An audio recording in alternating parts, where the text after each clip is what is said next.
The SEAF army is fighting along us Helldivers for the first time in Helldivers 2 at the moment. And in this video, I want to go over how to get the most out of these soldiers to better spread managed democracy.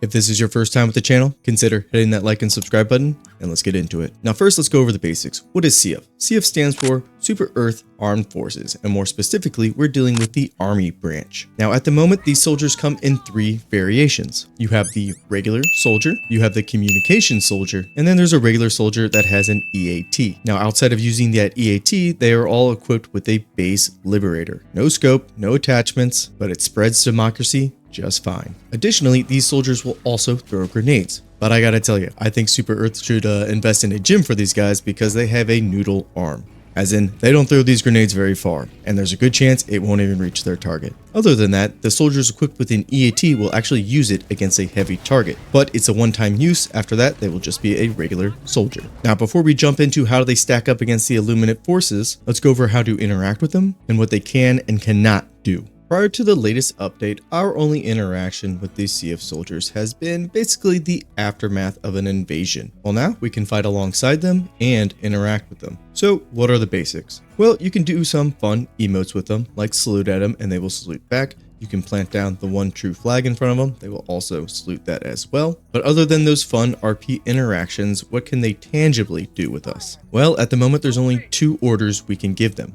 That is to follow us, and that is to wait. Now, when they are following us, I find that the best way to basically not lose them is to keep it to a jog. Now, if you sprint, they will sprint after you, but there's a good chance they're going to get peeled off by wandering boatless or something like that. I would love for in a future update that if you have soldiers following you and you mark a target, they would go after that target, but at the moment, yeah, they don't do that. Additionally, they will not interact with any of your emplacement stratagems or vehicles. So if you jump into a recon vehicle and you sit by them hoping they're going to jump in and get on that heavy machine gun, currently they will not. So we've gone over the basics of these soldiers. Okay, so how do they stack up against the Illuminate forces? And the answer to that is surprisingly well. So if we're going through the squid roster here, let's start at the top. Let's start with the boatless. The SEAF soldiers absolutely decimate these boatless. Even if a boatless reinforcement is called right on top of the soldiers, they can still handle themselves and take out a lot of these guys. Give them the appropriate range and they're going to have no trouble covering you. Now after the boatless, there's the flesh mob. And to my surprise, they actually stack up pretty good against this thing. They will consider the flesh mob a heavy target and use an EAT on it.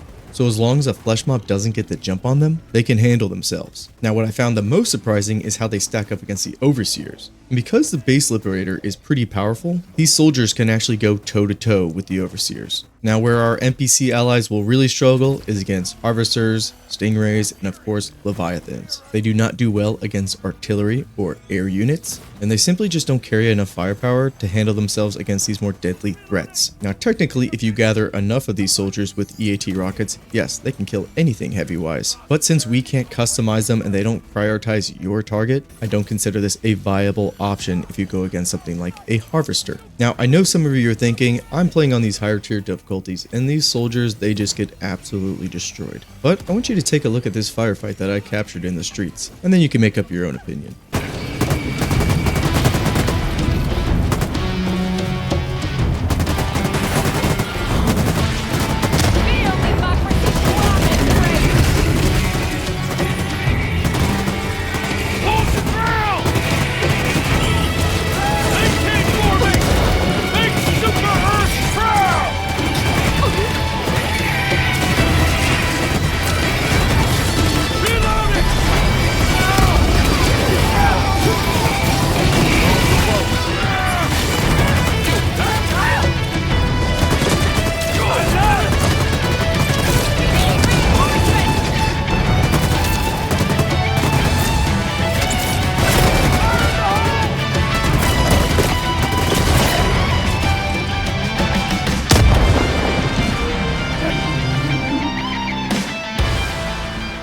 Now, what do I want to see in the future when it comes to these SEAF soldiers? Because I do think this is priming us for the ability to call these soldiers in as a stratagem choice. There is a stratagem in the game files that will basically call down these soldiers, but again, it's not something that's actually given to us yet. But if and when that happens, I would love if these guys knew how to prioritize our target, had a little bit of better AI when it comes to throwing their grenades, and maybe were able to interact with some of our stratagems like our recon vehicles. Because I don't know about you guys, but I fondly remember playing Halo Combat Evolved, and the first time you get a Warthog and having the Marines jump in with you, that was a fun time. And actually playing co-op, my buddy would tell me to ride shotgun so a Marine could be on the Gatling gun because he thought the AI did a better job. And you know what? He was kind of right. And lastly here, just a quick overview if you want to get the most out of our new allies here. I would grab between like 4 and 6 of them and then go at a slow pace. That way one of them doesn't get peeled off from the back from like a random enemy. And kind of as their squad leader, I would pick off the really deadly targets, stuff like harvesters, make sure the stingrays, you take those out